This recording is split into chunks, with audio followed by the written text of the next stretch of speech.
that's the end of that. Oh well. It's almost impossible to get a clean run all the way up the hill in a car. On a bike, you can easily just, I mean, you gotta go over the double yellow, but you can easily pass a car. In a car, I'm not gonna pass another car unless it's a passing zone. That's just asking for trouble. Oh well. So to those out there that think like, oh, you can't be that fast in an automatic and stuff, we're not even pushing it. I'm still on these damn run flat tires the car came with. So I don't have summer tires. I don't even have good all-season tires like Michelin Sport 4s or whatever those things are. I've still got the Pirelli P0 run flats on here. Doesn't feel squirrely at all. Every once in a while, you can feel, you know, you can feel it squirm and slide a little bit. I turned the traction control off. I just put the car in track mode. And that's pretty much what I drive it in all the time, unless it's raining. I put it in track mode. That opens the exhaust all the way. It gives me the most aggressive throttle, pedal, throttle, all that good stuff. It turns off the traction, but it keeps stability control on. And that's kind of where the fun's at, because it'll let you spin the tire up a little bit in a straight line. But as soon as you start going sideways or things are about to get hairy, it'll step in. So it's a nice little safety net. It doesn't get in the way. It's not intrusive at all. You'll feel the back end just start to come around, and then it just straightens it out. But when you're doing like a drag race or something from a dig, it'll let the tires spin up without cutting a lot of power, as long as you're not going again sideways. So it's a fun car so far.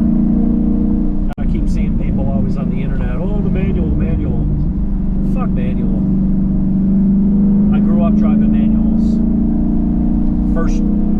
Actually the vehicle I actually learned to drive on was a manual. Is this guy gonna let me go? Nice. Give him a wave. Thank you, sir. Make sure there's not a cop in this ball. And we're good.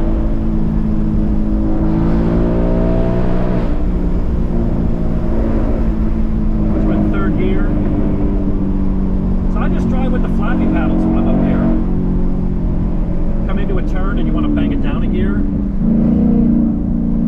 Just hit the paddle.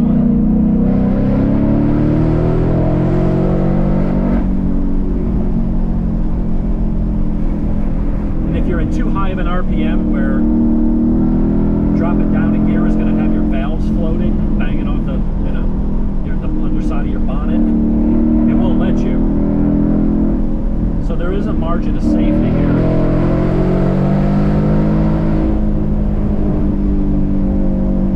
But I don't see where having a manual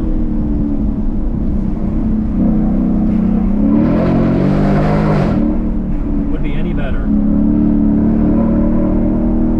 Maybe a lot more work. And some guys get off on that. Okay, whatever. But if you're doing all the extra work and there's no payoff of going faster,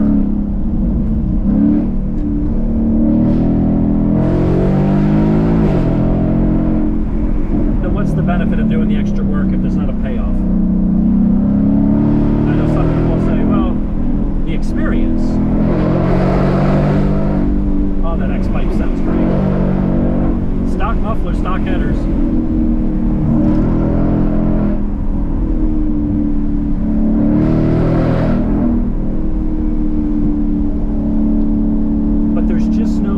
To me, there's just not a benefit of a manual. Like the little bit of fun of, oh, look, I'm shifting a knob. If it doesn't translate to a faster shift, or a faster lap time, or a faster run up the mountain, then I just don't care. I can sit here with my flappy paddles and shift faster, get all the engine braking. Coming down a hill, I don't want to use my brakes and cook my brakes.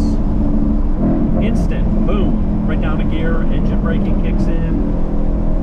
What's really nice about this 10R80 transmission that the Mustang's got is it doesn't have to disengage the torque converter when it shifts. So the downshifts are just like instant. You get some banging and crackling and popping from the exhaust. It's just a really nice experience. The upshifts are fast too. Come out of the turn, give a guess. Unless you're the Stig, you're not shifting faster than that. And I know a lot of people think they are, and maybe there's occasionally the one person who's got an aftermarket, really nice manual gearbox and stuff, and you know. But for the average driver, who can drive a Stig, and I certainly can and have. But I don't find the advantage. If it's extra work and it's inconvenient in traffic, because this is a daily driver, so when you're sitting in traffic,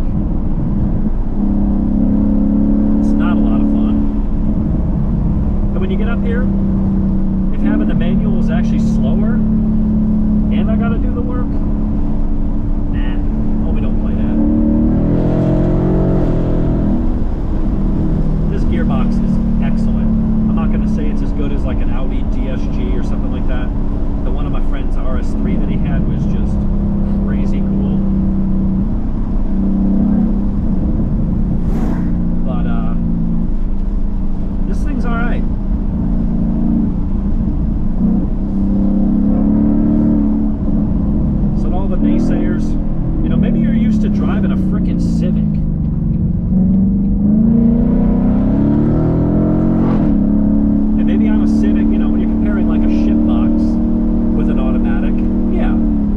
expect it to be all that great. It's going to be a slush box. And so if you're comparing Civic to Civic or, you know, things like that, if you've got a car that's got a good motor, and the Coyote's a good motor, having more gears and having them closer together is just a lot more efficient. And I don't mean just efficient at the gas pump. I mean, it keeps you in the, you know, there's an optimal part of the power band where you make the best power and torque. When you've got fewer gears, you have taller gears. So think about a mountain bike. Let's say it's 18 speed or something. And imagine on that, you only had 5th, 9th, 12th, 15th, you know, things like that. Imagine starting your bike pedaling in 5th. Can you do it? Yeah. But you're not going to have as much grunt. You're not going to have that usable torque coming off the line as a transmission that's got more gears and it's geared lower. Each gear doesn't have to be so tall so that you're not topped out on the interstate. You can have more gears, you can space them closer together, keep that optimum performance. And as long as it shifts fast, then that's what matters. If you got a slow, dim-witted, yeah, okay. It's you having to mash the pedal to get it to downshift, and you know. So I'm gonna put it back in automatic. So if I just leave it alone, it's gonna sit here. It's gonna downshift for fuel economy. The second I just tap the throttle, all right, it just went down like 5 gears. Now I'm in my power band, and it'll hold it. It's like, okay, you want to go? You give it gas, and it wants to go. It downshifts aggressively. I'm back in auto mode. And when you're driving it aggressively, it's like it anticipates that, and it downshifts aggressively. When you hit the brakes, you get all that engine braking. You get a lot of the sensations of driving a manual without the hassle, without the performance hit. That's what I'm getting at. So, for all you naysayers, go drive a car with one of these transmissions, or go drive an Audi or a new Vet, or you know, something that's got a good automatic gearbox, and drive it in manual mode. Put it, you know, all we're talking about now, I can control it with paddles. So all we're really talking about is I'm still choosing what gear, how long to hold it. Do I stay in that gear? I'm making all those decisions myself. I'm just not pushing a clutch pedal. If I say, well, my RPMs aren't where I want, you just hit the button and boom, it just goes. It's a fraction of a second.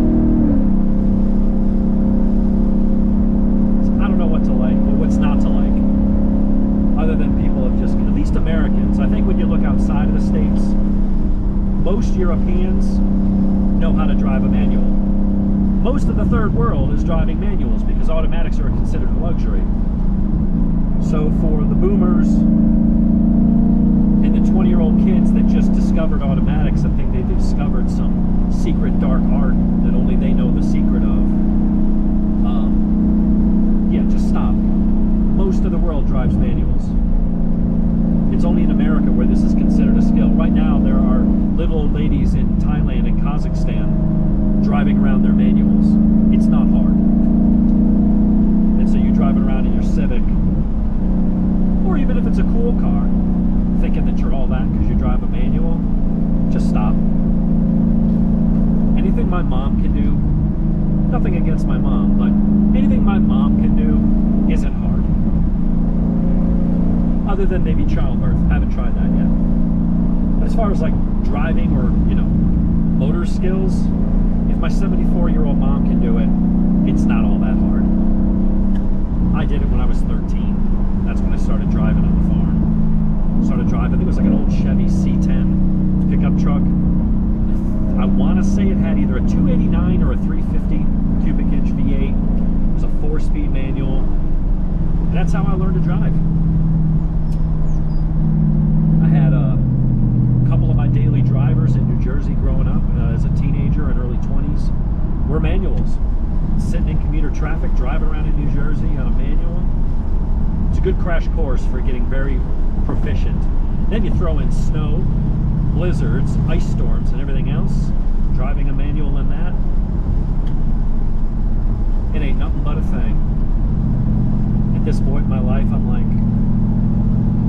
automatics have gotten to be good enough that there's no need for a manual unless you just really like it. Anyway, I'm going to stop recording, get back to having some fun with the twisties, and we'll check in with you cats some other time. Have a good day.